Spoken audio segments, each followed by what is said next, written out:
Bonjour, j'espère que vous allez bien, car aujourd'hui je vous propose une petite compréhension écrite. Et oui, nous allons travailler un petit texte et ensuite nous allons répondre aux questions.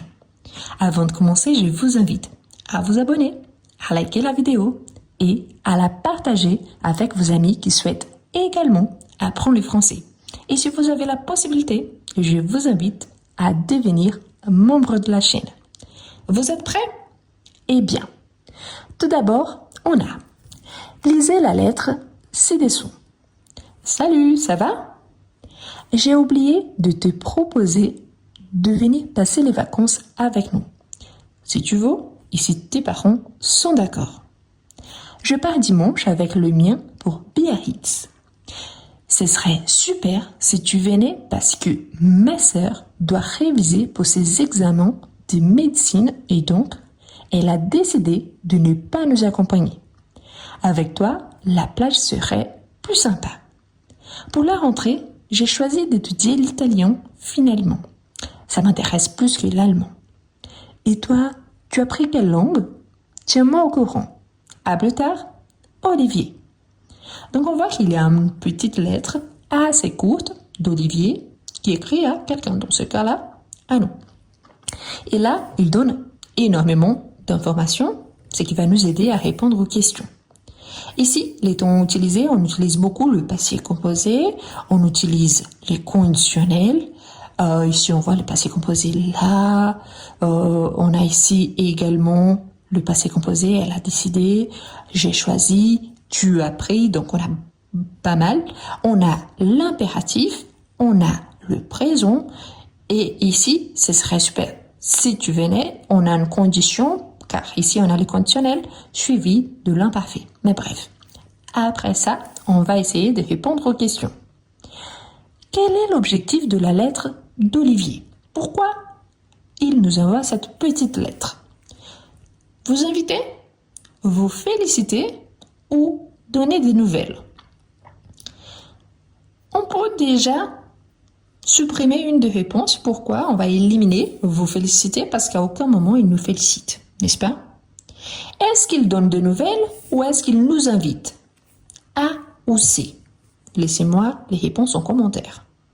Bon, il nous donne de nouvelles un petit peu. Par exemple, il parle de sa sœur, ce qu'il a décidé, mais surtout, il commence le texte par « J'ai oublié de te proposer de venir passer les vacances avec nous, si tu veux, et si tes parents sont d'accord. » Donc en fait, il est en train de nous inviter. Du coup, la bonne réponse, A, il nous invite donc vous inviter. D'accord? On pourrait penser à donner de nouvelles car dans les textes, oui, il nous donne, il nous fournit des informations. Mais le plus important, c'est de faire cette invitation.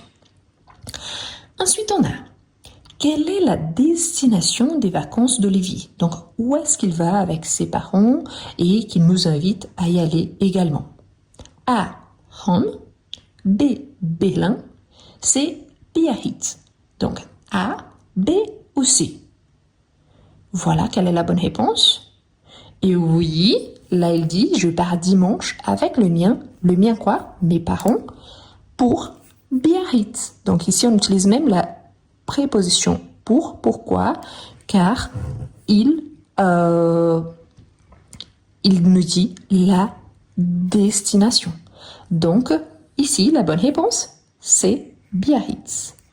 Donc ici, c'est la bonne réponse 1, ici 2. Ensuite, il y a troisième question.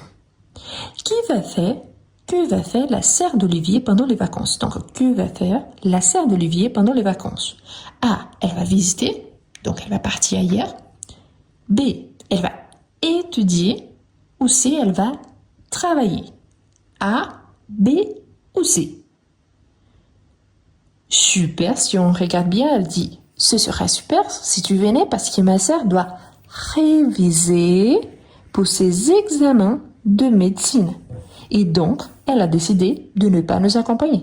Ici, réviser, c'est un synonyme de étudier.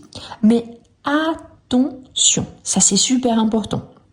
Quand on parle d'études, spécifiquement dans le contexte, on a déjà dit qu'on est en train de parler d'études, on peut utiliser en tant que synonyme le verbe travailler. Donc, si je vous pose la question là, vous êtes en train de faire cet exercice avec moi et quelqu'un arrive, il dit « Ah, tu es en train de travailler un petit peu ?» Oui, par rapport aux études.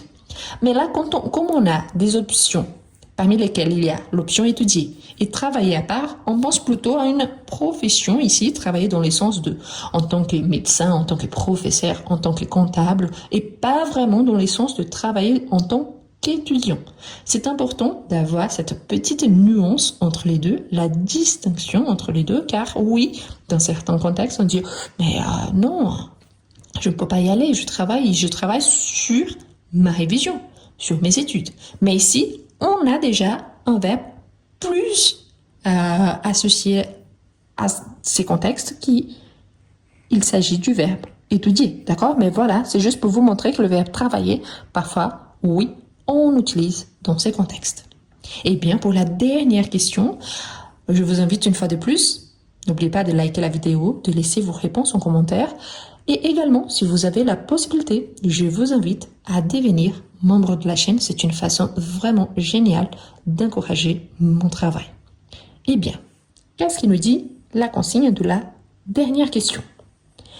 Quelle nouvelle matière scolaire Olivier va-t-il étudier après les vacances? Donc, quelle nouvelle matière scolaire Olivier va-t-il étudier après les vacances?